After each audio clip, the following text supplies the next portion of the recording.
कि माननीय उच्चतम न्यायालय के सर्वोच्च पद पर आसीन संरक्षक हमारे मध्य में हैं, तो उत्तर प्रदेश की तरफ से इस बार जो 4 बिंदु उठाए जा रहे हैं वे जम्मू कश्मीर से लेकर केरल तक की भावनाओं को समेटे हुए हैं और पूरे देश के न्यायिक कर्मचारियों की भावनाओं को समेकित कर हमने इस प्रस्ताव को तैयार किया।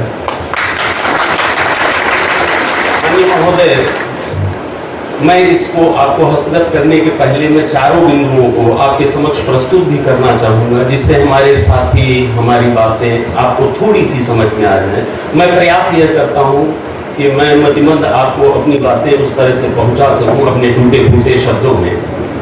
माननीय महोदय, हम अधीनस्थ न्यायपालिका जनपद न्यायपालिका के कर्मचारी एक पदनाम पाते हैं अपनी सेवा नियमावली में, जिसमें हमें कहा जाता है नॉन जुडिशियल एम्प्लॉय। इसकी हिंदी रूपांतरण होता है गैर न्यायिक कर्मचारी। पूरे देश में मैं अखिल भारतीय न्यायिक कर्मचारी महासंघ का राष्ट्रीय सचिव भी हूँ। पूरे देश में जितने हमने कर्मचारी संघों को देखा है, कर्मचारियों को देखा है, शायद यह एकमात्र ऐसा विभाग है जो अपने कर्मचारी को गैर नाम से संबोधित करता है। यह हमारे लिए बड़ी पीड़ादायक है, क्योंकि हम अपना पूरा जीवन अर्पित करते हैं और जितनी ज्यादा बीमारियां हमारे कर्मचारियों को होती हैं शायद किसी अन्य विभाग में नहीं होती हैं। हमने पहले दिन में यह अनुरोध किया है कि हमें गैर न कह के अपना लीजिए और न्यायिक कर्मचारी संबोधन देने के लिए कार्यवाही और आदेश देने की कोशिश है। यह प्रत्यावेदन माननीय मुख्य न्यायमूर्ति महोदय के संबोधित है, जिसको हम आपसे अनुरोध करेंगे कि वहां तक हमारी बातों को पहुंचा सके, क्योंकि यह क्षण ऐसा है कि आप हमारे बीच हैं। शायद विगत काल खंडों में 1920 से आज तक ऐसा अवसर हमारे सामने नहीं आया था जब आप जैसे सर्वोच्च न्यायालय की बड़ी शख्सियत हमारे साथ बैठी हो, हमारे पास बैठी हो और हमारी बातों को सुनी हो। हम सभी आभारी हैं आपकी उपस्थिति के लिए। शब्द कम पड़ गए हैं, बौद्धिकता शून्य हो गई है, भावनाएं प्रबल हैं।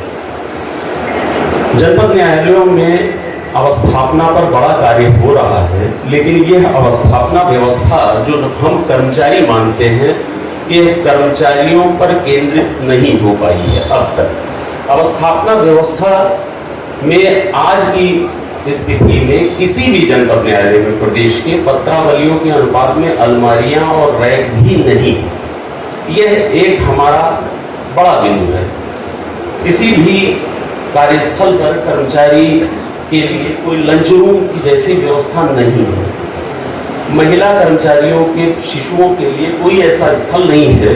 एक 10 बाई 10 का कमरा भी हमारे पास नहीं है जिसमें हम उस महिला कर्मचारी को सम्मानजनक रूप से अपने बच्चे के पालन पोषण के लिए भेज सके। दूसरे बिंदु में हमने इन्हीं समस्याओं को इंगित करते हुए आपकी कृपा प्राप्त करने का अनुरोध किया है।